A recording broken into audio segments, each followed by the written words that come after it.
La carta de Pablo a los Romanos es una de las cosas más extensas e importantes que fueron escritas por el hombre anteriormente conocido como Saulo de Tarso. Él fue un rabí judío que pertenecía a un grupo conocido como los fariseos. Él era apasionado y devoto de la Torá de Moisés y de las tradiciones de Israel, y veía a Jesús y a sus seguidores como una amenaza. Pero después tuvo un encuentro radical con el Jesús resucitado, quien lo comisionó como un apóstol, como un representante oficial al mundo de los no judíos, que en la Biblia se conoce como el pueblo gentil. Así que empezó a identificarse con su nombre romano, Pablo. Viajó alrededor del antiguo imperio romano contándole a la gente acerca de Jesús, el Rey resucitado. Y después, formando a los seguidores de Jesús en estas nuevas comunidades llamadas iglesias. Y Pablo ocasionalmente escribiría cartas a estas nuevas comunidades de Jesús para ayudarles a desarrollar su fe o para responder sus preguntas. Y una de esas cartas es el libro de Romanos. De hecho, este libro fue escrito bastante tarde en su carrera. Sabemos por el libro de Hechos que la iglesia en Roma ya había existido por algún tiempo y que estaba formada por seguidores de Jesús, tanto judíos como no judíos. Pero en algún momento el emperador romano Claudio había expulsado a todos los judíos de Roma. Y después de aproximadamente 5 años, a todos estos judíos, incluyendo a los judíos seguidores de Jesús, les fue permitido regresar. Y cuando regresaron, encontraron una iglesia que se había hecho muy no judía en costumbres y prácticas. Así que esto creó mucha tensión. Así que para los días de Pablo, la iglesia en Roma estaba dividida. La gente no se ponía de acuerdo acerca de cómo seguir a Jesús. Estaban debatiendo acerca de si los cristianos no judíos deberían celebrar el día de reposo, comer kosher o ser circuncidados. Así que Pablo escribió esta carta para lograr varias cosas. Él quería que esta iglesia dividida se unificara, y con fines prácticos, él esperaba que la iglesia en Roma pudiera convertirse en una base para extender su misión más hacia el occidente, hasta llegar a España. Así que estas circunstancias fueron las que motivaron a Pablo a escribir su explicación más completa del Evangelio, las buenas nuevas que él anunciaba acerca de la vida, muerte y resurrección de Jesús. La carta está diseñada para tener 4 movimientos principales, pero está unificada como una larga exploración del Evangelio. El Evangelio, dice Pablo, primero que nada revela la justicia de Dios, y luego también crea una nueva humanidad, la cual cumple una promesa de Dios a Israel. Así que este Evangelio es lo que unificará a la iglesia. En este video solo exploraremos las ideas de los capítulos 1 al 4. Así que Pablo empieza presentándose a sí mismo como un apóstol llamado por Dios para dar a conocer el Evangelio de Jesús, quien es el Mesías de Israel, que fue levantado de los muertos como el Hijo de Dios, Rey de las Naciones. Y Jesús ahora llama a toda la humanidad a colocarse bajo su gobierno de amor.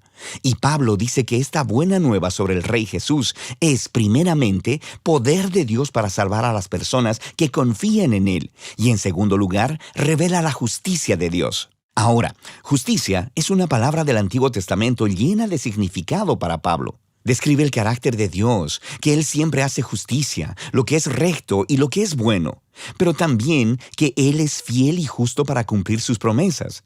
Y Pablo dice que la historia de Jesús muestra cómo Dios ha hecho ambas cosas. ¿Cómo? Bueno, primeramente hace un creativo recuento de los capítulos 3 al 11 del Génesis. Él muestra cómo todo el mundo gentil, todas las naciones, están atrapadas en una espiral de pecado y egoísmo. El corazón y la mente humana están quebrantados, dice Pablo.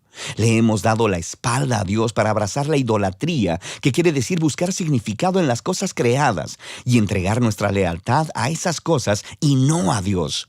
Esto resulta en una distorsión de nuestra humanidad y en comportamientos destructivos. Y lo que queda es una humanidad culpable delante de un Dios justo y recto. A lo que el pueblo de Israel podría decir, bueno, entonces es algo bueno que Dios escogiera a nuestro pueblo de entre las naciones. Él nos salvó de la esclavitud en Egipto, nos dio las leyes de la Torá y en ellas el día de reposo y el comer kosher y la circuncisión. Y todas estas leyes nos muestran la manera de vivir como el pueblo santo de Dios. Pero no tan rápido, dice Pablo. Él también les recuerda la historia de la Torá y del resto del Antiguo Testamento, el cual demuestra que Israel era tan pecaminoso, idólatra y moralmente quebrantado como el resto de la humanidad. De hecho, Israel es todavía más culpable que los gentiles, dice Pablo, porque ellos tienen la Torá y deberían saber cómo son las cosas. Así que, concluye Pablo, toda la humanidad, gentiles e israelitas, están desesperanzadamente atrapados y son culpables delante de Dios. Pero esa no es la última palabra. Las buenas nuevas de Jesús son la respuesta de Dios. En lugar de mantener a la humanidad en su culpabilidad, Jesús vino como el Mesías de Israel para morir en favor de todas las personas como sacrificio por los pecados. Como nuestro representante, Jesús tomó sobre sí mismo las justas consecuencias del dolor, del pecado y de la muerte que hemos causado en el mundo. Y Él venció a través de su resurrección de entre los muertos. Es esta nueva vida de resurrección la que Él pone a disposición de todos. Jesús se hizo lo que nosotros somos, para que nosotros pudiéramos ser lo que Él es. Y todo esto, dice Pablo, es la manera como Dios justifica a aquellos que confían o tienen fe en Jesús. Justificación es otro término del Antiguo Testamento lleno de significado para Pablo y se relaciona con la justicia de Dios. Literalmente significa declarar como justo. Debido a lo que Jesús hizo a nuestro favor, se nos da un nuevo estado delante de Dios. En lugar de declararnos culpables, Dios nos declara como personas que tenemos una correcta relación con Él y somos perdonados. La justificación nos integra en una nueva familia. A la persona que confía en Jesús se le da un lugar dentro del pueblo del pacto de Dios. La justificación también resulta en un nuevo futuro que comienza con un viaje de transformación de la vida por la gracia de Dios. Así que todas estas cosas acerca de la justificación son un regalo de Dios para aquellos que están en Cristo a través de la fe. Y esto lleva a que Pablo, en el capítulo 4, explore las enormes implicaciones que todo esto tiene respecto de quién puede ser parte de la familia del pacto de Dios. Él regresa a la historia de Abraham en Génesis 15. Antes de que cualquiera de las leyes de la Torá les fuesen dadas a Israel, Abraham fue justificado o declarado justo delante de Dios. ¿Cómo? Bueno, Dios prometió que Abraham se convertiría en el padre de una gran familia multiétnica que recibiría la bendición de Dios, pero él y su esposa Sara eran muy viejos y nunca habían podido tener hijos.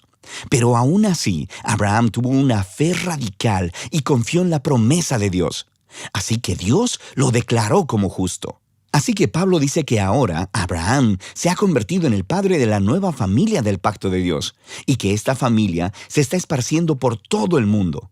Está formada por los judíos y los gentiles que tienen esa misma clase de fe y confianza en aquel que cumplió la promesa de Dios a Abraham, Jesús el Mesías.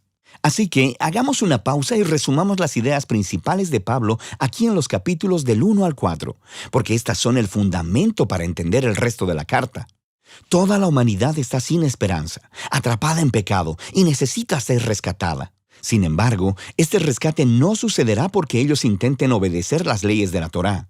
En lugar de eso, el carácter justo de Dios le ha movido a rescatar al mundo a través de la muerte y resurrección de Jesús, de modo que Él pudiera crear esa familia multiétnica de Abraham basada en la fe como su nuevo pueblo del pacto.